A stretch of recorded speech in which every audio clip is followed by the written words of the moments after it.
In the OVC, one team will solidify a spot in the top 2 and a chance to upstage Ironton. Plus, our game of the week. Only one can leave undefeated when 2 squads look to take control of the SVC. Grab your popcorn, because Gridiron Glory starts right now.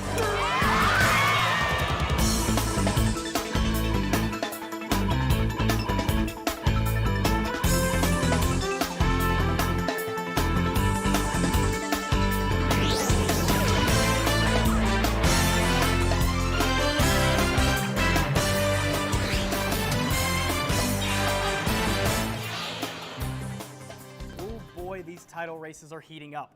And you know what they say, if you can't take the heat, get out of the kitchen. Welcome back, everybody. I'm your host, Jake Amata. Let's get into it.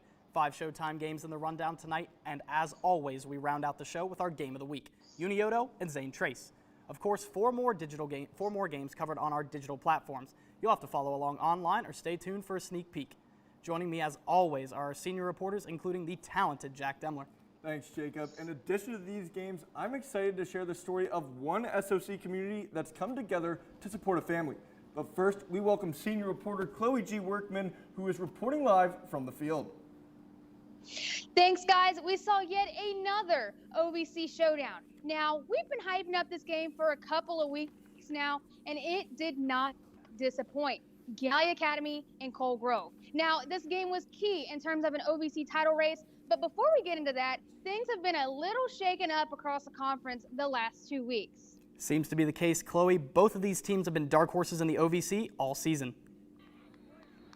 I mean, obviously, Cole Grove has been backed by their ground and pound offense all season long, but Portsmouth was able to derail them when they beat them by just 1 point last week. But on the flip side, Gallia Academy has turned their team around. Just last year, this team was sitting at 4-4, but if they can pick up a win against Cole Grove, they will be facing their toughest challenge yet, the Ironton Tigers. Head coach Cole Carter is looking forward to what's to come. Kind of our MO all year and our story has been we just want to go 1-0 every week and kind of just whatever opponent's in front of us, that's who we prep for. We're not looking ahead. We're worried about the team we play this week, so we're worried about Cole Grove tomorrow, and then once that game's over on Saturday, I could act like I don't know who we play next, but it's our homecoming game. We have Rock Hill, so Monday work will come and we'll prepare just like we do for any other team. Sounds like Gallia Academy has what it takes to push through the OVC. Jack, I thought the same thing, but Cole Grove proved to be no slouch. Jumping into the action, Cole Grove got their heated offense started with this one-handed catch by Wesley Runyon. Gallia Academy did not let that stop them.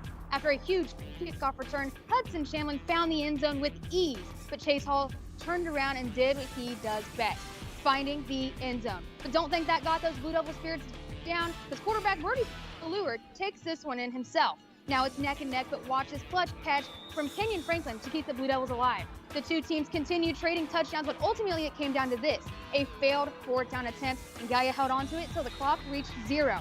The Blue Devils won this hard-fought affair 36-33. Now, Chloe, it seemed like this game was an offensive shootout. Yeah, and I mean, it was expected with how talented these offenses are. Now, Chloe, this was a big-time win for Gallia Academy. Yep, and after a gauntlet of a season, what do the Blue Devils need to do to beat Ironton? Without a doubt, they need to tighten up on a defensive front. In their last 3 games and they have allowed 102 points. Meanwhile, Ironton has only allowed 19. The Tigers' offense isn't going to show any mercy like some of their past competitors. You're right about that, Chloe. Those Tigers don't take their foot off the gas. And Chloe, what do the Blue Devils need to do in order to get that edge over Ironton? I think this team has something to prove. I mean, Ironton has reigned the league for a couple of years now, but Gallia Academy is coming in with an itch to knock them off that pedestal. Now, Cole Grove has started off a hot 5-0. They've dropped their last 2. How can they get their footing back in the hopes of a playoff run? This team seems to be lacking the chemistry on the field. Their entire offense is relying solely on Chase Hall, but in the sport of football, you need to be able to have an air attack.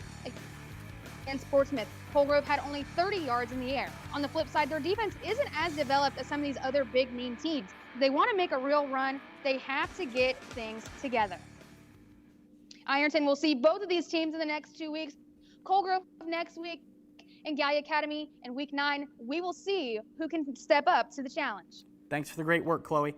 Now let's take a closer look at how this week impacts the standings. Of course, Gallia Academy is now atop the conference with Ironton, who picked up a win over Rock Hill. Portsmouth and Fairland also caught dubs tonight, meaning they're still in the conversation for the OVC if both undefeateds fall. Chesapeake, Rock Hill, and South Point all took losses to round out the bottom of the conference. Now, Jack, over in the conference next door, we've seen communities in the SOC brought together through football to support something bigger. Jacob, there's some exciting football around the region tonight, but over the last few weeks, we've seen one community look beyond the game. I'm excited to share this story of the Southern Ohio Conference and the community of Waverly have really come together in support of one Tiger family. Common way to break the huddle among most football teams, but for the Waverly Tigers, that chant means a little more. We take care of our own because it's like a big work family, and we are family. Following the junior varsity team's Week 3 game, freshman running back and middle linebacker Blake Osborne was rushed to Adena Hospital. I was just at halftime feeling really weak and couldn't focus on anything. I sat the second half because I didn't feel right the rest of it. Doctors discovered that Osborne's brain was displaced 7 millimeters off center and had over 7 millimeters of blood pressing his brain against his skull. Osborne was then rushed to undergo surgery to remove part of his skull to alleviate the pressure. To see something wrong with especially your kid is a shock in itself, but to go up there and realize that now he has to have brain surgery when just 5 hours before that he was playing a high school football game was a huge shock to the system. As soon as Osborne underwent surgery, Waverly and the surrounding communities came together to help fund the family. One of the programs was hosted by Cardo's Pizza, which donated 50% of their proceeds and 100% of their tips for a day to the Osborne family. By the end of the night, Cardo's sales exceeded $10,000, all in support of Blake. Despite the adversity such an injury presents, Osborne has made tremendous strides in his recovery. He's a medical miracle because he shouldn't be walking, talking, possibly not be here. Second impact syndrome, almost a death sentence. And if it's not a death sentence, you're left with some serious disabilities normally. But unfortunately, Blake was also told he shouldn't play football again, and he agreed. I had plans to go to college. I was getting visit offers to go to colleges as a freshman, and then it happened, and I was like, well, I'm gonna have to change just about everything that I was planning on. Still, for Blake and his family, his recovery, his spirits, and hope for the future, none of it would have been possible without the support of a community brought together by football and family. That small town's going to take care of you when times get tough, and I mean this is proof of that. Be sure to check out Gridiron Glory social media platforms for an extended version of the story. Now, Jack, Waverly took care of business tonight with a 60-7 win over Valley, but I'm used to seeing you talk about the TVC Ohio. Jacob, don't worry, because I did get the chance to see a TV team tonight as the Vinton County Vikings traveled out of conference. Joining me at that one and here to bring us the updates is reporter Grayson Wolf. Jack, Vinton County was looking for revenge tonight after a double-digit loss to Warren a year ago. But the stakes are high for Warren, as with a loss that could be bounced from possible playoff contention. If the Warriors win, however, they are still alive for the playoffs with a 47% chance. A loss would drop Warren's chances to 7%, according to Fantastic50.net. They'd have to win out and get a lot of help from other teams just to make the cut. The question for Vinton County is, can they stop Jason Williams? Last year in this game, Williams rushed for 260 yards and 4 touchdowns. Vikings head coach TJ Carper touches on the impact last year's loss had on the program. You know what I mean? That game defined the rest of our season going forward, you know, and it kind of put us in a mindset that we have to work. We got to do the right things every play, every day, you know. So that moment of that do your job mentality was made because of Warren last year, and that's everything that we preach now. Warren coming down the stairs and onto the field for their homecoming game. Vinton County quarterback Zeke Mollahan gets us started, though, by reading the option play perfectly, pulling the ball and taking it 36 yards to the crib. 7-0 Vikings. Toward the end of the first quarter, Jason Williams takes the handoff, follows his blocks, and goes untouched 70 yards to the house, and we are tied at 7. Let's speed this one up. Now, in the second quarter, with the Warriors up 7, it's Williams again, this time an 85-yard receiving touchdown, and after he breaks a few tackles, it's deja vu for Coach Carper and the Vikings. Then, a scary moment late in the second quarter as Zeke Mollahan was taken down out of bounds and was injured. Mollahan was down and taken off the field on a stretcher and in an air cast on his right leg. Vinton County would rally, but it was not enough as Warren took this one by a final score of 20-13. With the win, the Warriors are still alive for the playoffs at about a 50% chance. Now, Grayson, going back to Mollahan's injury, that sounds bad if he's out for the rest of the year. How does this affect Vinton County going forward? Jacob, his impact is felt more than just on the field.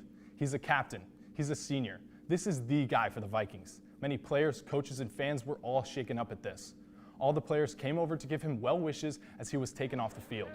Backup quarterback Parker Schonborn came in after the injury and he struggled. He had just one completion for 5 yards. They will continue to lean on their run game though, with Garrett Brown and Lane Habron, who combined for 187 yards and a touchdown.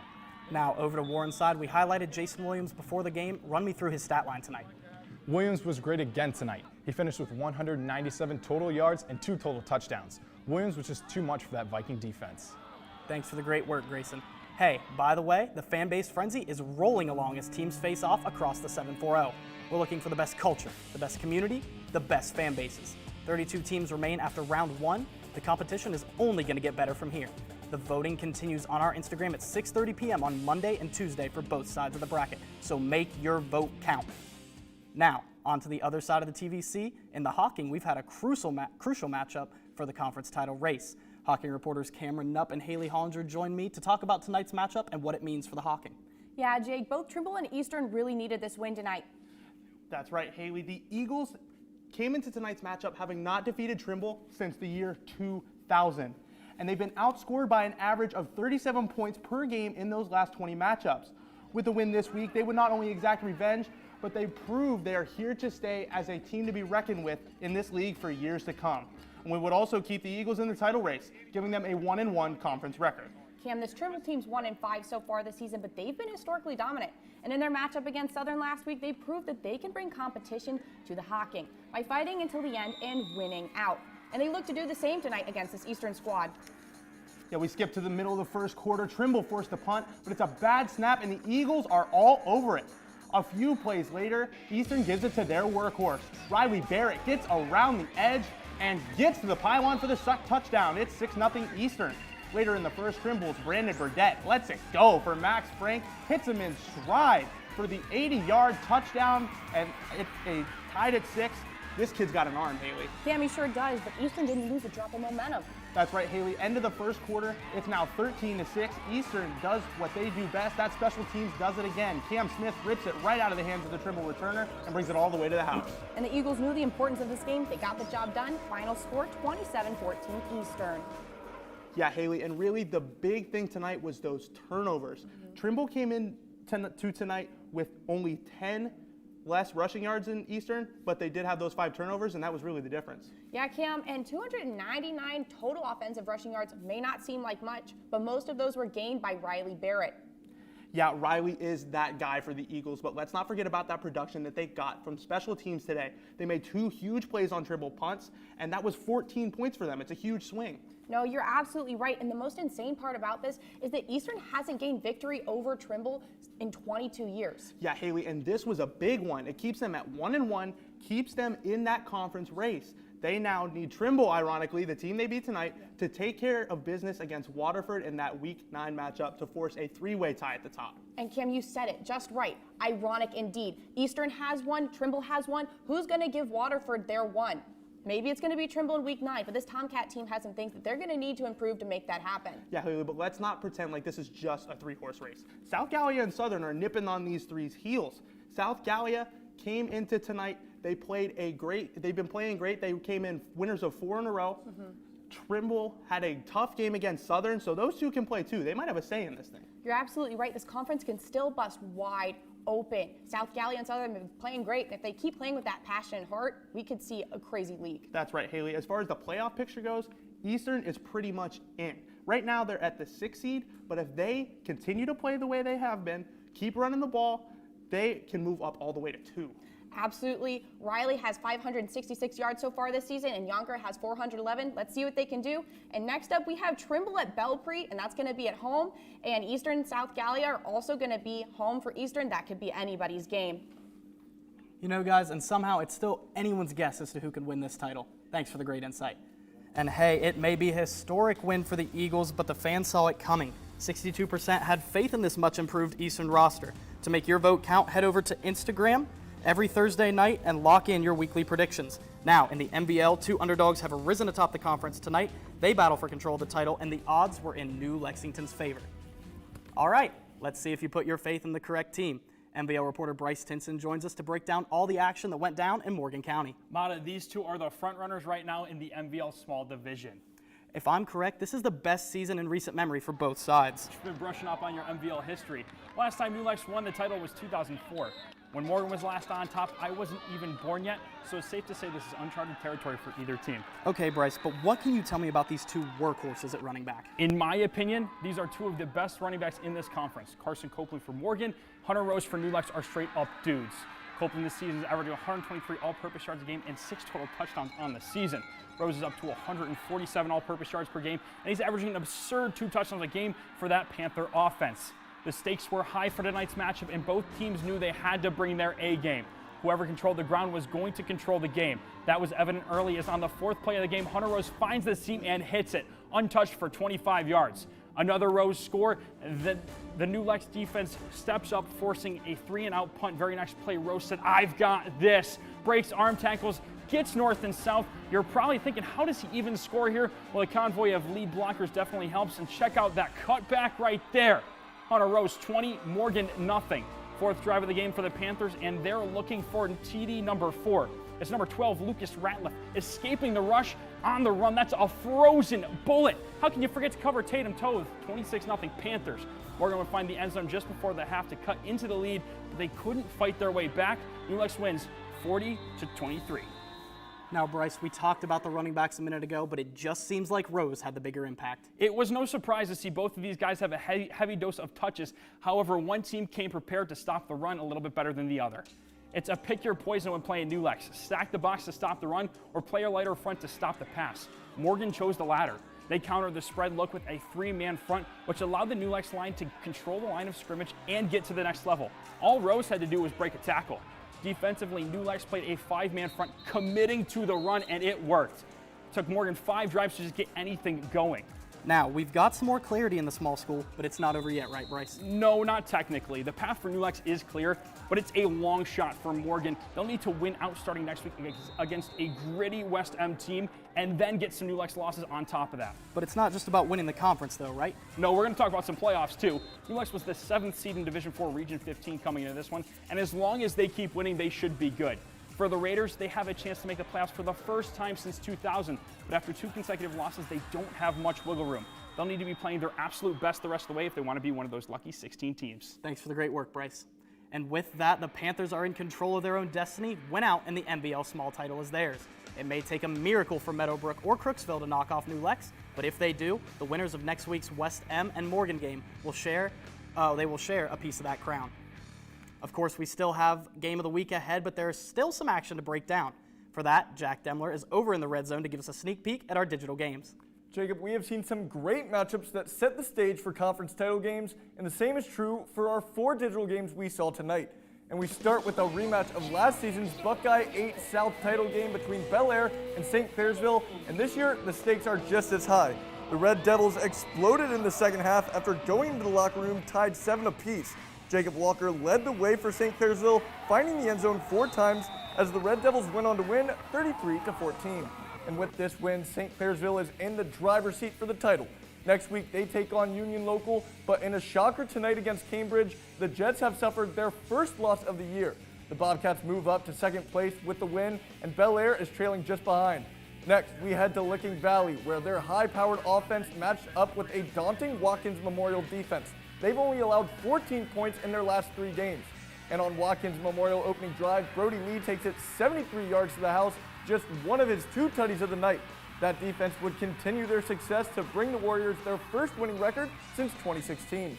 Watkins now climbing up to second place and have their eyes on the top spot in the LCL, the Licking Heights Hornets, who had just beat up on Zanesville tonight. Licking Valley not out of the title race just yet. To claim a share, they need to beat Licking Heights. The same is true for Granville against Watkins. Heading to Logan Elm, the Braves have won their last 5 games by 21 or more. They face the Lions of Liberty Union, who are looking to get back on track. And check out this Braves connection between quarterback Aaron Walters and this man, Braylon Baker, who had all of Walters' passing touchdowns plus 128 receiving yards. That duo led Logan Elm to the 34-14 victory. In the MSL Buckeye, it's Bloom Carroll and Logan Elm, the only two teams still undefeated in the conference. Those two teams meet next week for the likely title game. The Bulldogs will be hot off another dominant performance against Fairfield Union. Of course, Hamilton Township and Tays Valley still in the race.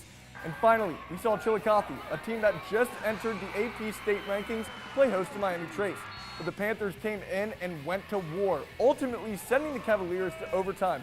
However, Chillicothe QB Mason Dottie led the way with 310 passing yards and 3 touchdowns, including this one to seal the game. Chillicothe goes on to win 35-28. The FAC has a 3-legged race for the title between Chillicothe, Jackson, and Washington Courthouse. The Cavaliers will meet Washington next week, but the winner has to make it through Jackson for an FAC title. And the Ironmen just put up 63 on Hillsborough, Jacob, so they will be a tough team to topple. That's all from tonight, but as always, Jacob, you can find all the highlights and full game recaps by checking us out on social media. With the conference title races heating up, you know you don't want to miss a second of the action, and you already know we got you covered. So be sure to check out the Facebook, Twitter, Instagram, and TikTok for all your Southern Ohio football needs.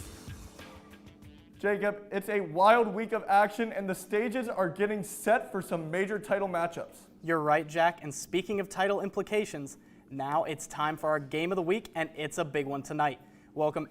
We welcome SVC reporter Zach Mothersbaugh to tell us about this wild game between two unbeatens in the SVC. Yeah, Mata, these teams have exploded onto the scene this year. Both of them have looked unstoppable, but one of these teams has to take a loss tonight. But this season, it's about more than just football in the Scioto Valley Conference. After the passing of Unioto student Jude Little, the SVC has come together to raise money in his memory.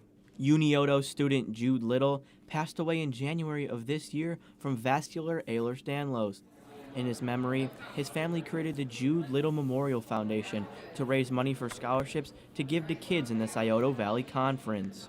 By doing this, we're making impacts on at least 8 kids we know every single year from the SVC.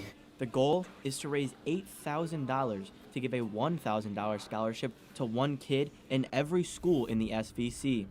And it's a lot easier to raise that money when they are doing it in the Ross County community. I really do feel like whatever the cause is, they're going to help.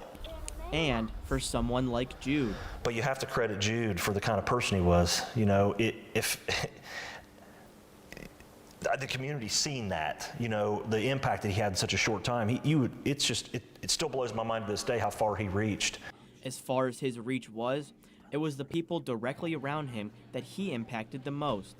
He was our listening ear, our shoulder to cry on. He was always there for everybody. He was just a great person.